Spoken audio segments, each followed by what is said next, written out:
So two things I want to kind of address before we tap out. Like I said, a lot of people that follow me and that are listening to this podcast, they are interested in business, right? So what's one of the biggest, like, what's some good advice you can give to someone um, trying to sell a company, trying to build a company? What's some good business advice? You've been through it all. You've locked down crazy contracts. It doesn't have to be about, the exit or like just, you can go anywhere from how to start something, how to secure it, to how to lock down the kind of contracts you lock down. But if someone's listening that's just interested in business, that's, really, really into business and all the, stuff in the background, what's some advice you'd like to share with them? Again, I always try to break it down in different ways. I believe that there's 4 elements to be totally successful. You have to work hard. That's number 1. There's no shortcuts. You cannot procrastinate. You have to. If something you procrastinate, I'm going to do it tomorrow.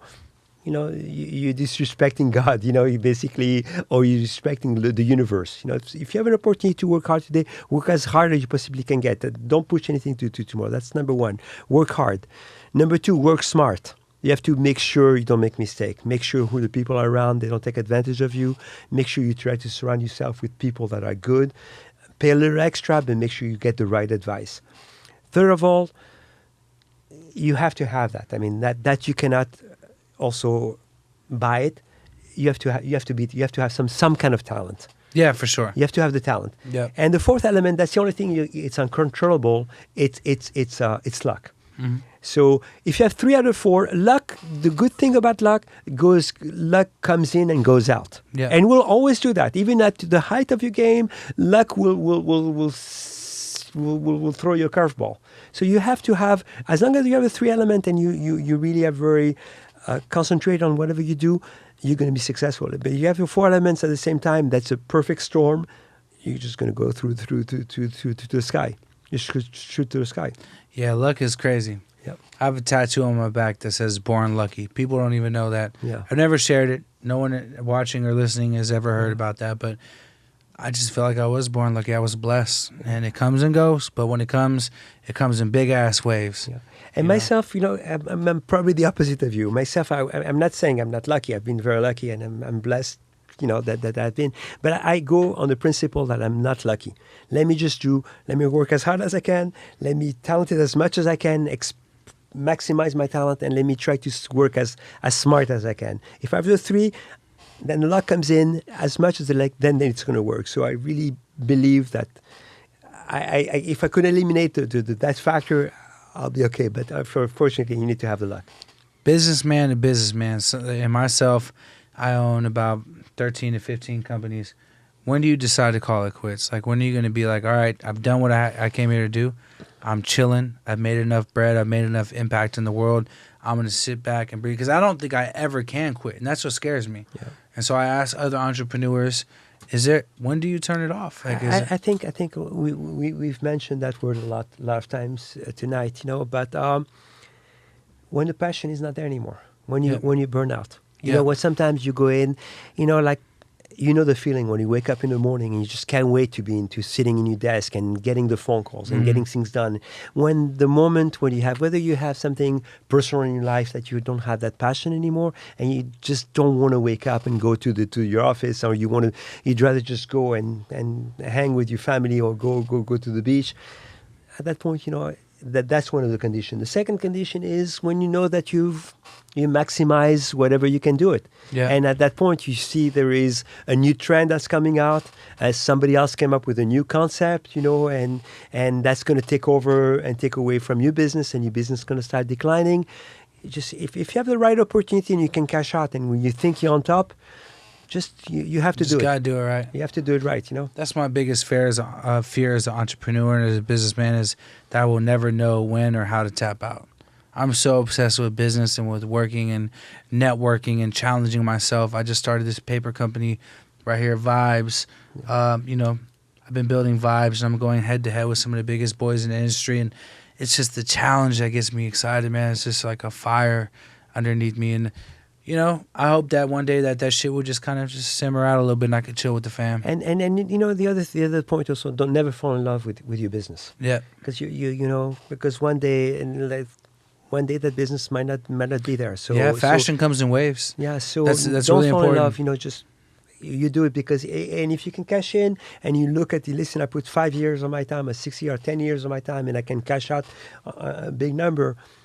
You sell it. You can always, if you have the talent to build it, you can do it again. You could if you feel rebuild like something again, yeah. Or you don't. You can chill and, like you say, do something like dream project, like you have, whether it's in the entertainment world or in the movie business or different concept, or in the tech business or whatever. Fuck around and go start a little restaurant on the beach somewhere and just sell the best fish tacos and whatever it may be. Yeah, but again, on a business like that, as long as when it's some business like that, I would say, as long as it's your pocket money and you say, I'm willing to lose a couple mil or a couple of dollars and doing it for fun. It's a good place for me to hang.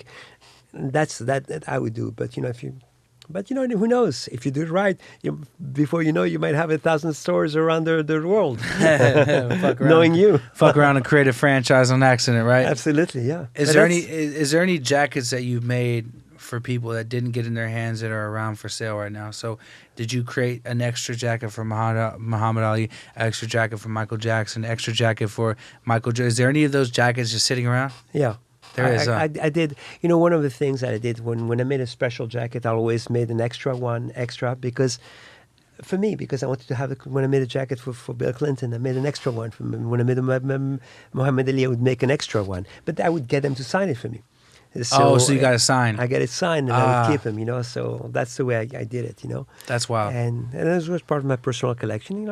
Lost a lot of them. Some of them were disappeared by accident, and some of them I sold a couple of them, and again, during all those years I built up a big collection of memorabilia, and after a while the passion was not there, so I started selling them and getting rid of all my memorabilia. But most of the special jackets I kept, and I still have the original Shaquille jacket or Kobe jacket. If you have Michael anything Jordan that doesn't have a signature on it that is 3X that will fit your boy, let me know. Yeah. I'm interested in cashing out on something special. I have a lot. I still have some 3X, 4X jackets. Yeah. Yeah, 3, because I'm in between the 3 or 4. I'm trying to stay consistent with the 3, but depending on the cut. But if you see something special, I will come cash you out for something. I like mafia special things. And they're not going to be those prices. Don't worry about it. I'll make sure I'll hook you up. Where could the average guy listening right now that may have some bread in his pocket, that may be an artist that's coming up that has good influence, how could they get a hold of you for a custom jacket if you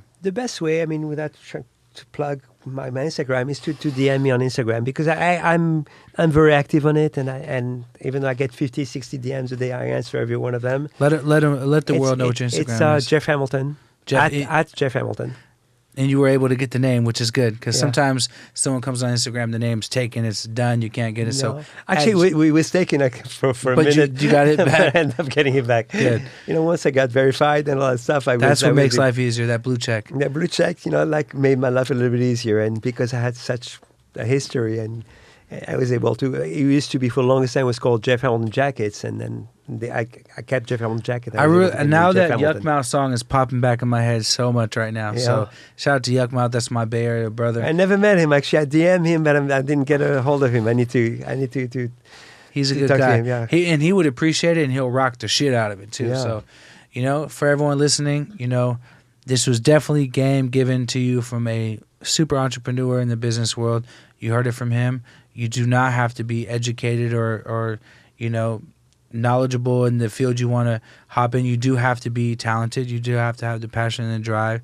And this was very motivational for me being in the clothing game. So I appreciate you stopping by today. Thank you so much. And hopefully you will see a Jeff Hamilton Cookies collab on some really, really player shit. The illest smoking leather jacket you've ever seen in your life. That's what I envision. Something so player for the smokers that got the dope ass Zippo lighters that cost $1,000, $2,000. We got to come with the dopest smoking jacket possible. We can do that, yeah. Even if it's a one-on-one. And we'll do it the way we'll do it. We'll sign every single jacket. You'll sign it. Yes, and I'll sign I will sign it. Jeff will sign it. Everything with limited edition and numbered. And we'll number every one of them. Yes. We are going to do that soon. And that's the one thing about the Roundtable, man. We are here to network and do business with business, tycoons. I appreciate your time, Thank you, Jeff. my friend. Thank you. I really appreciate it. If you like what you're hearing, man, make sure you subscribe to the channel.